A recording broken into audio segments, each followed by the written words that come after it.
Here's a fun one. So this is the VIVOHOME welding cart. It was like, I don't know, $60 some. But obviously it was a mistake. I wanted to build a welding cart, and I'm like, okay, you know what? I'll do this, and then it'll buy me time so I don't have to build a welding cart. Because it's this becomes dangerous. Once you have that, I mean, this falling over can be dangerous in itself, but that cap, if that cap is off, and you need to cap off really for using that connected to it. So with that cap off, if that falls over and breaks the top off, it becomes an instant whew, projectile and can literally go through walls, go through cars, and it could rocket like across the street and cause massive amounts of damage. So that's like the major safety hazard when you're doing welding. I mean, welding itself is hazardous because of all the hazards that come with it. Breathing in the stuff, the possibility of fire, you got ultraviolet light exposure, you got nasty chemicals. If that falls over, because I had training videos, like when I was younger, when I was in college, I did an internship at Mobile Refinery, and one of the big things that we had to go through safety training was those. The plan is that I'm going to sell this cart. Somebody will buy it. Somebody will like it. It'll be useful for them. So I'll sell the cart and let somebody as a smaller welder. But obviously that Lincoln Electric 210 MP is too big for the top. No room for plugging it in. And I'll show you this. So the back, I don't know if you can tell, but it's angled that way. And the problem with that is that there's a gap between the base of the cylinder, and you can see that the cylinder is already like angled, which is dangerous. So I think that that back should be straight, and it should actually have an area for the cylinder, like a half circle at two different spots for the cylinder to be secured to. So that's what I'm going to do. I'm going to design my welding cart based on drawing some inspiration from some of my friends who make things, and I've seen a lot of them do welding carts. So I'll pick like the best of each one of the things that'll suit me, and I'll begin design tomorrow probably, and then I'll go to Fazio's, pick up the steel, my favorite spot, get the steel from Fazio's, and begin fabricating a welding cart.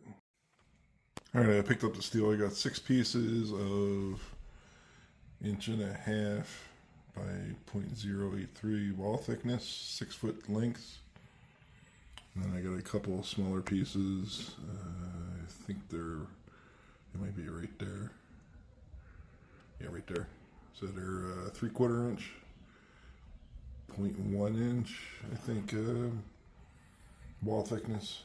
I got 2 of them. They're 5 foot long. That's for like the shelving. And then I got this sheet here. This is a 2x4 1/8 inch that I'll use for the shelving. So the top shelf and the middle shelf, and then the bottom shelf will actually be a drawer. Then I got these wheels here, these casters. So I got fixed casters and locking casters. So these will swivel. I'll put these in the front and put these in the rear. I got to get this up and running. And once I get this up and running, I'll actually be able to cut like that semicircle pieces that'll support the cylinder, this cylinder, right? So yeah, I'll do that because the plasma CNC is working with all this goop here, with all the wires. I'll be able to cut out a piece that's maybe, I don't know, maybe 2 feet at most, maybe a foot comfortably, and this way probably the whole distance. So that's 4 feet by a foot, maybe 18 inches. I don't think I would need more than that, and that would let me cut out the pieces. And since I don't have a brake, and if you don't know what a brake is, that's a a piece of machinery that's used to bend metal at different degrees, and typically it's used for creating boxes or just doing bends in metal. So the nice thing about the plasma CNC is that I can do relief cuts to leave just a little bit of metal at two different spots, and then I can bend the metal using those relief cuts, which is only this little bit of metal that will bend more easily than a whole sheet of, like, what is it, 1/8? I think I got 1/8 steel, which is pretty tough to bend over a bigger distance. So I could do relief cuts and I can bend them at 90 degrees. And then problem is that there's only the little bit of metal. It's not strong, but you get the weld. So you weld that seam and now it becomes one again, which is like really cool. So I didn't create that, that process, but I watched it be created by others. So if you don't have a break, yeah, so I'll do that and things will be good.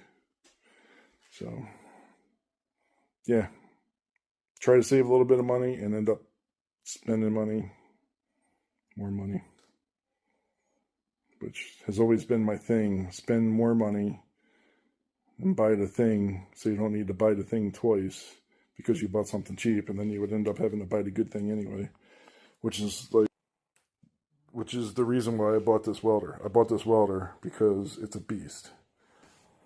Now this welder is no longer in production. It's now been